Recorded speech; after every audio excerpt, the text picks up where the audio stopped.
Hi everyone, my name is Kate McCain and I am your other instructor for ALEC 302 for this 8-week summer session.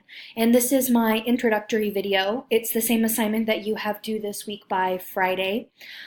You're not required to do a webcam video with your PowerPoint, but I decided to so you could put a face to a name. I'm also using Screencast-O-Matic, which is a really easy and free resource to use. Tiffany put on our site a great resources page that gives you a lot of different resources for using technology, and this is one of the resources that she listed, and I just happen to be familiar with it because I've used it in the past. It's really simple and easy. So for my introduction video, a little bit about my background. I have my undergraduate degree and my master's degree in communication studies. I got my master's from the University of Nebraska at Omaha. After completing my master's, I worked as a traveling training consultant for a company here in Lincoln called Act On Marketing. And in that position, we worked with financial institutions, so banks and credit unions, and I would get to travel to these different banks and credit unions that we worked with to train them about customer service skills, soft skills training, and then also about how our marketing program worked. So I got to do a lot of traveling out on the East Coast in the New Jersey, New York kind of area, and I really loved that experience. After doing that for about a year, I was fortunate enough to get a position back at the University of Nebraska at Omaha. So I worked for 6 years in the communications department as a lecturer. I taught courses like public speaking, small group communication, and interpersonal communication, and had the opportunity to teach in a variety of different learning formats. I've taught face-to-face, hybrid, and online, just like this classes. So I've been teaching for quite a few years. About 2 years ago, I decided to leave my position at UNO and come to UNL full-time so I could finish my PhD. I'm currently working on my PhD in Human Sciences with a specialization in leadership studies, and that is through the ALEC department. And so through the ALEC department, not only am I a student like all of you, so still doing some student work, working on my research and my dissertation, but I also teach classes for the department. I teach 102 and 302. I will also be teaching this course in the fall, and in the fall you may know that we teach this course a little differently. We offer an online section taught by Tiffany Luthke, and then I'm teaching it in the classroom, which is taught dramaturgically. And really what that means is that we create a simulation in the classroom where I will actually act out different leadership styles.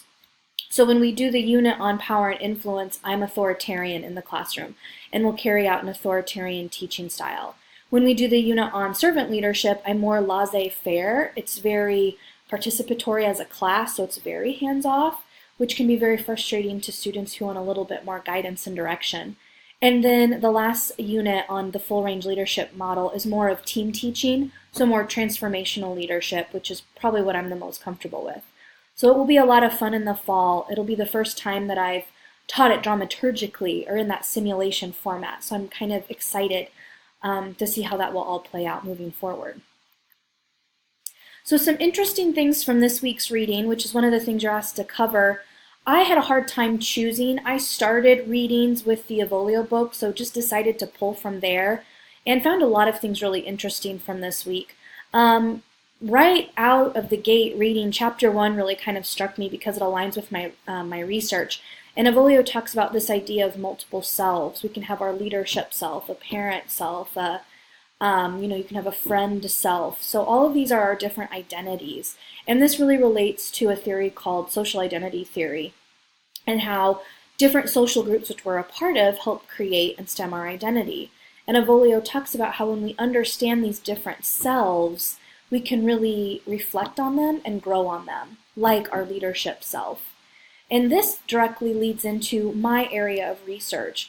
I like to use narrative research or storytelling to look at leadership identity and how do stories that are told within our families impact our identities as young emerging leaders, so leaders like you.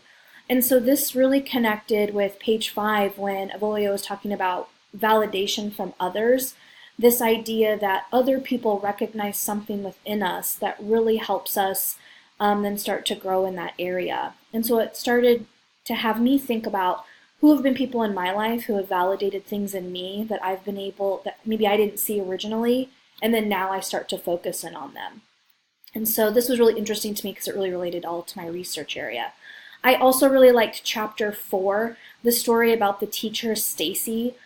Her stories interlaced throughout chapter 4, but I really enjoyed hearing about how she had the opportunity to carry the Olympic torch and how, rather than it being about herself, she had this competition so students could sign the tennis shoes that she wore, and that the tennis shoes just became so covered with signatures there was hardly any room left to see the actual sneakers.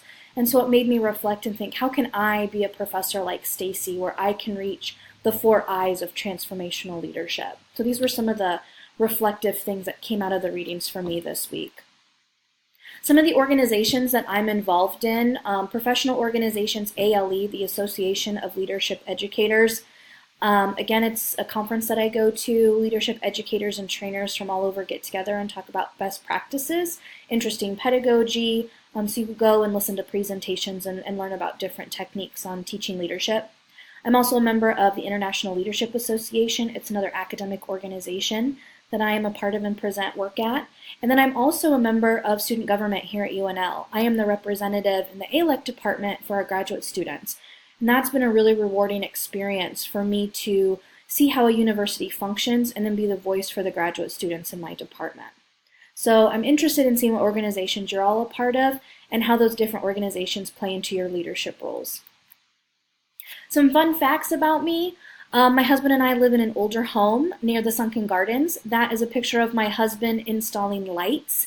This is before we moved into the house, actually. It was a rental property that we owned, and now we're living in it so we can renovate it, hopefully sell it in a couple of years. And he definitely thinks he's pretty handy. So I like that picture because it's funny. I'm not an alumni of UNL, but I'm from Nebraska, born and bred, so I love the Huskers. We definitely try to get to a couple of games a year, so that's just a picture of us last season at a Husker game. And then that's a picture of our fur baby, if you will. That's Mr. Henry. He's kind of, I don't know, the king of our household right now. It kind of rules all, but he kind of goes everywhere we go, and he's just really an awesome dog, and we love that he's a part of our family. Some more fun facts. I guess I consider myself a nerd. I've been in school most of my life. I thought about that the other day, that it's been a long time that I'm in my 30s and still going to school and plan to stay in higher education, so I guess that's my lifelong career goal. Also consider myself to be a coffee snob, so one of my favorite things to do is go to a coffee shop here in Lincoln to grade, work on my research, read, whatever the case might be. So I also consider myself to be a foodie. My husband and I love trying unique food. We'll kind of try anything. We also love to cook. So that's just a picture of some vegetarian lasagna that we made a while back. We're not vegetarians, but we just love trying new recipes. And our most exciting news is that we're expecting a baby in 4 short weeks. So, since this is an 8-week course, that means that I will not be available for at least a week, possibly 2, right after our baby girl is born. So in that case, once she arrives, if she shows up on time, you'll be getting an email from me that says, the baby girl is here, I'm not available for some time. You'll want to direct all your correspondence to Tiffany. Before that happens though, we would ask that you email both of us. That way Tiffany and I stay in the loop on all student questions and concerns, and then either she or I will respond to you. And we will just make sure that we reply all. So that way, if an email is sent and Tiffany responds first, that way I know that you've gotten your answer to your question, and then also Tiffany and I then both don't have to keep emailing each other back and forth saying, oh, I replied to so-and-so, you don't have to.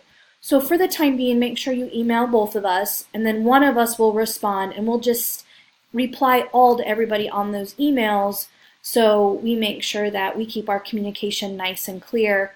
And then once my baby girl gets here, I will not be available for a couple of weeks, and Tiffany will take the lead. So without further ado, don't hesitate to email us with any questions or concerns you may have. Even better yet, don't forget to set up a time this week or next week so you can schedule a meeting with Tiffany and I, and you'll receive extra credit. This is a great way so we can kind of meet each other in this virtual environment, put some faces to some names, and answer any questions you may have about this course. I really look forward to working with each and every one of you. Happy Monday.